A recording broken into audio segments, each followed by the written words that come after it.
It's 15th century China. You're 14, probably thinking about dinner, not destiny. You've never even been past the village river. Your biggest worry yesterday was whether the lanterns would float right during the festival. Now, the ground trembles. Hooves, armor, banners, red as blood. You peek through the doorway and see your parents kneeling. Not bowing, kneeling. Someone important has arrived. Someone powerful enough to turn your life into a rumor before sunset. Then a red-bannered carriage stops at your gate. Soldiers, silk, silence. Your parents bow so low you can't even see their faces. Chosen for the palace, someone says. Sounds like an honor. Spoiler, it's not. Your mother doesn't meet your eyes. Your father's hand trembles as he signs the paper. You don't realize it yet. But that signature just sold your childhood. The neighbors whisper blessings, but their faces say funerals. Next thing you know, you're inside the Forbidden City, where everything smells like sandalwood, fear, and the kind of perfume that makes you dizzy. You're lined up with other girls, each one polished like a teacup ready to be sold. Officials inspect you like produce at a very depressing market. They poke, they measure, they rename. Your village name? Gone. You're now third-class attendant Ling. Congratulations.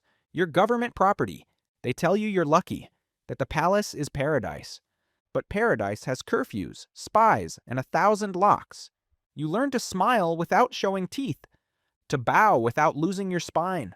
The rules hit fast. Don't speak first. Don't make eye contact. Don't breathe too loud. This place is a library, where even thinking too loudly could get you unalived. The empress floats by sometimes. Perfect, terrifying. Like a swan that could murder you with grace. Every girl dreams of being noticed by the emperor.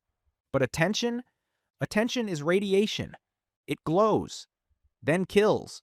Some whisper that the emperor can smell fear, that he likes the quiet ones, the ones who look soft but break beautifully. You learn quickly, beauty here is both currency and curse.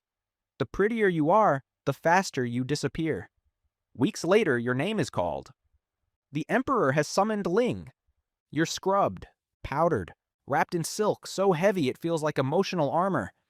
He barely glances at you, but that one glance rewires your entire life. By morning, you're favored. Servants bow lower, girls whisper sharper. You just unlocked hard mode. Being noticed here is like holding fire. It's bright, but it burns. Gifts appear. Then accidents. A cup of tea that smells off. A step that wasn't there yesterday. You start sleeping with one eye open.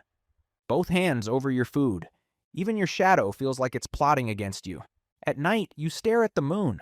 It's the only thing the palace can't cage. You wonder if it's the same moon your mother sees, or if even that light is filtered by rank. You write letters you'll never send, folding them into the hems of your robes like secret prayers. You think about home sometimes. Rice fields, laughter, the color of sunset over the roof tiles. You wonder if your mother still leaves your bowl out at dinner, just in case you come home. Then the sickness hits. Morning nausea, dizzy prayers. The palace doctor bows. A prince, perhaps. For a heartbeat, you feel powerful. Finally more than decoration. Then you see the empress smile. Slowly, sweetly, like a blade being unsheathed. You guard your belly like it's made of glass. But palaces have ears sharper than blades. One night, your son is born. The emperor beams. The empress blesses you. Her words taste like honey mixed with cyanide. A week later, your baby falls ill. You never see him again. The emperor mourns for a day. You mourn forever. That's when you learn the real rule of the palace. Nothing belongs to you. Not your name, not your child, not even your tears. Your silk grows plainer. Your room smaller. New girls arrive. Sparkling, hopeful, doomed. You watch them. The way ghosts watch the living. You stop asking why. The answer is always politics. Sometimes you catch your reflection in a bronze mirror and almost don't recognize the woman staring back. She looks like royalty. But inside, she's hollowed out, a palace made of ache. You realize power here doesn't come from being chosen. It comes from surviving being forgotten. You hear whispers through paper walls. How one girl's perfume offended a noble. How another's laugh echoed too long. Every sound here is a gamble. Every breath has a price. Years pass. The emperor forgets your name. But the walls don't.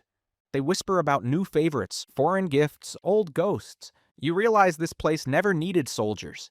It has gossip for weapons. You learn survival isn't about beauty or luck. It's about silence. You perfect the art of existing without taking up space.